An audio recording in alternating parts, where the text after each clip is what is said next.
Sometimes you think you have life figured out, and then one phone call changes everything. I'm Brinley, I'm 33, and I work in freelance graphic design. From home. Anyway, make sure to hit that like button if you enjoy my stories, and don't forget to subscribe if you're new here. 2 years ago, I met Sawyer at a coffee shop downtown. He was this intense brooding type, the kind of guy who carries himself like he's seen too much but still has this magnetic pull. His wife had died from cancer when his daughter Emma was 6, and he was still carrying all that grief around like armor. Most women would have run from that baggage, but I saw opportunity. Here was this successful guy with his own house, steady income, and he was vulnerable, perfect.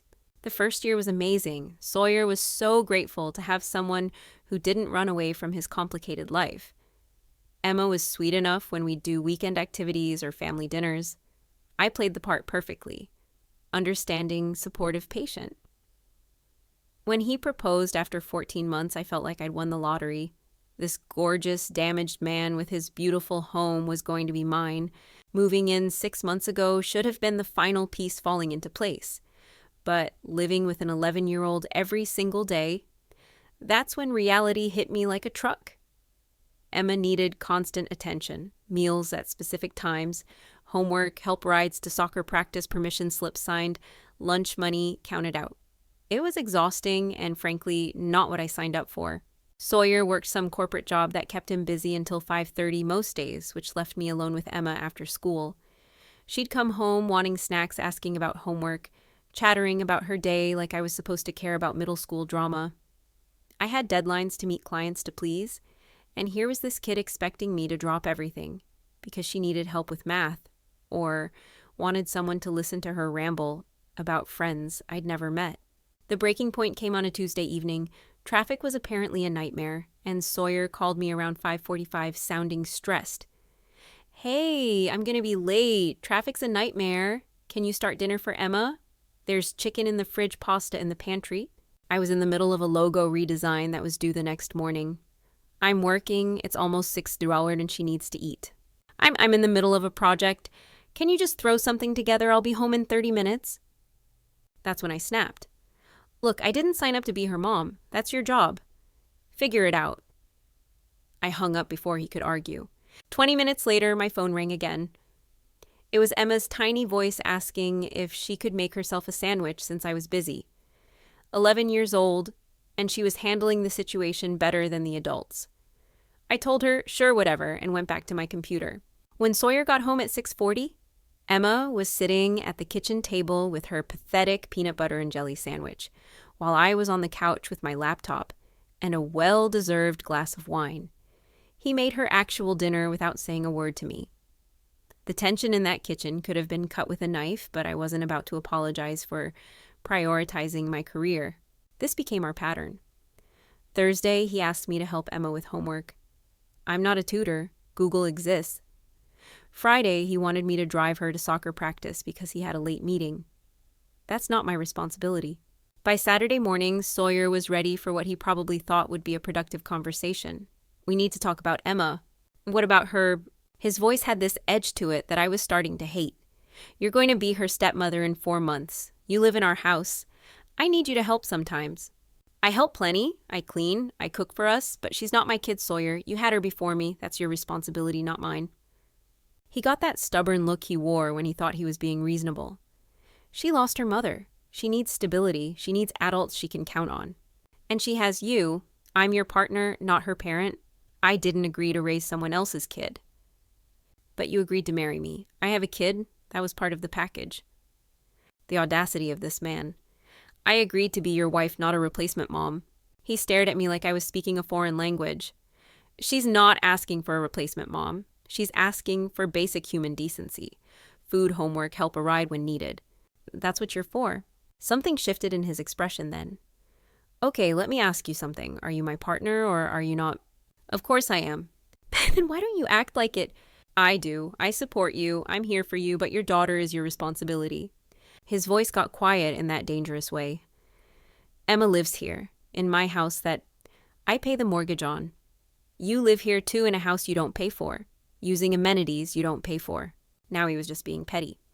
"What are you saying?" I'm saying maybe we need to reevaluate what responsibilities mean in this relationship. Are you seriously going to hold money over my head? No, I'm pointing out that partnership goes both ways. You want me to handle everything with Emma alone, fine, but I'll handle my finances alone too. He walked away after that, leaving me fuming on the couch. The nerve of him acting like I owed him something just because he paid the bills. I contributed in other ways. I kept the house clean. I cooked our meals. I made his life better just by being in it. Emma was his baggage, not mine. Monday morning, I found out exactly what he meant by handling his finances alone. My credit cards were declined at the coffee shop, both of them. I called the bank thinking it was some kind of error, but no. Sawyer had canceled my authorized user status on his accounts. I called him immediately, shaking with rage. Why are my cards declined? I canceled them. Why would you do that? His voice was so calm it made me want to scream. Emma's not your problem. Your expenses aren't mine. Are you serious right now? Very, figure it out. This is financial abuse. No, this is me removing access to my money. You're not my wife yet. You don't contribute to household expenses. The cards were a courtesy that you took advantage of while refusing basic courtesy to my kid. You can't do this. Already did. Got to go meeting. He hung up on me. Actually hung up. I sat in my car outside that coffee shop, humiliated and panicking. Those cards had become my lifeline over the past 6 months. Groceries, gas, clothes, client lunches. Everything went on Sawyer's accounts while my freelance income went straight to my savings. I'd been building a nice little nest egg while he funded my entire lifestyle. The panic set in fast. Without those cards, I'd have to use my own money for everything. My savings would disappear in months. Worse, I'd have to actually budget and think about every purchase instead of just swiping away. That evening, I swallowed my pride and cooked dinner. Real dinner, chicken, vegetables, rice, the works. Emma looked confused when she came to the table and saw the spread. Hey, Dad, we're having a real dinner tonight. I forced my brightest smile. I thought I'd help out. Since I'm going to be stepmom soon, I should practice right. Emma looked genuinely happy, which just made everything worse. After she went to bed, Sawyer cornered me in the kitchen. Okay, I get it. Point made. Turn the cards back on. No. What do you mean, no? I've been thinking about this relationship, about what it means, about what marriage would look like, and I don't think this works. The smugness drained from my face. You're breaking up with me over this. I am breaking up with you because you told an 11-year-old who lost her mother that she's not your problem, because you couldn't be bothered to throw together pasta for a hungry kid, because you see partnership as getting all the benefits but none of the responsibilities. I cooked tonight. After I cut off your money, that's not partnership, that's transactional. So that's it, you're just done. Yeah, I'm done. Start packing. You can stay in the guest room until you find a place. 2 weeks. 2 weeks. Like I was some tenant he was evicting instead of the woman he'd proposed to. But I wasn't giving up that easily. This house, this life, this security. I'd invested too much to walk away now. The next few days I pulled out every trick I knew. Elaborate breakfasts with pancakes and bacon, surprise family meals, social media posts about my future stepdaughter. I even went to Emma's soccer game and cheered like the perfect supportive stepmom, posting pictures with captions about how proud I was. See, I can do this. I can be a good stepmom. Just give me my cards back and let's forget this happened. Sawyer saw right through it. You're performing. This isn't real. How is this not real? I'm cooking. I'm trying. You're trying because I cut off funding, not because you care about Emma. That's not true. Last week you told her she wasn't your problem. I was stressed. I didn't mean it like that. Yeah, you did. And the second the money's back, you'll go back to ignoring her. When the tears didn't work, I tried calling his family. His mom hung up on me after he explained what I'd actually said to Emma. His sister asked if I was sure this wasn't about control issues, which stung, but even she backed down when she heard the full story. By the end of the week, I was getting desperate. That's when I made my biggest mistake. I was on the phone with my sister Corey, venting about how unreasonable Sawyer was being, how everything was fine, until his daughter became such an issue. I didn't realize Emma was in the kitchen getting water until I saw her face. She'd heard everything. That night, she went to Sawyer with tears in her eyes. Dad, can I talk to you? Is my soon-to-be stepmom leaving because of me? I watched from the hallway as his expression changed from confusion to pure rage. When he found me, his voice was deadly quiet. "Did you tell someone on the phone that Emma is the issue here?" "I was just venting to my friend," within earshot of said daughter. "She wasn't supposed to hear that." "But she did. You're making her think she's the problem when you're the problem." "I didn't mean—" "Get out." What? Get out. Now. Not in 2 weeks. Now. Pack your essentials and be gone by tomorrow." "You can't do that. I have rights." His laugh was bitter. "You're not on the lease. You're not on the mortgage. You've been living here rent-free. I can absolutely do this. Where am I supposed to go?" "Not my problem." Using my own words against me, the bastard. I called Corey, crying, packed what I could fit in my car, and spent that night on her couch. But I wasn't done fighting. If Sawyer wanted to play hardball, I'd show him what that really looked like. My lawyer sent a demand letter within days. $10,000 for unjust enrichment since I'd contributed to the household. Return of my belongings, including furniture I'd picked out. 60 days to relocate properly. Compensation for the engagement ring since the breakup was his fault. Sawyer's response came through his lawyer and crushed every single demand. I'd never paid rent or utilities. The furniture was his from before we met. The engagement ring was his property that I needed to return within 7 days. And I had 30 days to collect my personal items or they'd be considered abandoned. That's when his lawyer dropped the real bomb. During discovery, they'd found something interesting in my credit card statements. Gift cards, lots of them. Almost $5,000 worth over 6 months, all purchased when Sawyer was at work. But the truly damaging evidence was in my email. Messages between me and Corey that I'd forgotten about discussing my exit strategy. How I planned to marry Sawyer, get my name on the house deed, then divorce him and take half. The gift cards were my insurance policy, my emergency fund, for when I got tired of playing housewife to someone else's brat. I'd actually written those words. Someone else's brat. Sawyer's lawyer was now recommending theft charges. The emails proved premeditation, showed I'd been planning to defraud him from the beginning. Everything I'd built, every lie I'd told was unraveling at once. But I still wasn't ready to give up. If I couldn't have Sawyer in his house, at least I could make his life difficult. I started driving by the neighborhood just to see what I was missing. I showed up at Emma's soccer games standing far enough away that I wasn't technically bothering anyone, but close enough that they'd see me. The school incident was probably too far, but I was desperate.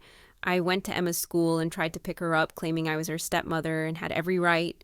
The principal called Sawyer immediately. "There's a woman here claiming to be your daughter's stepmother. She's not on the approved pickup list." By the time Sawyer arrived, I was in the office arguing with school officials about my rights. "I'm her stepmother. I have every right." "You're not her stepmother. We're not married. We're not even together." The humiliation of being escorted out in front of other parents while Emma watched from the classroom window was almost unbearable.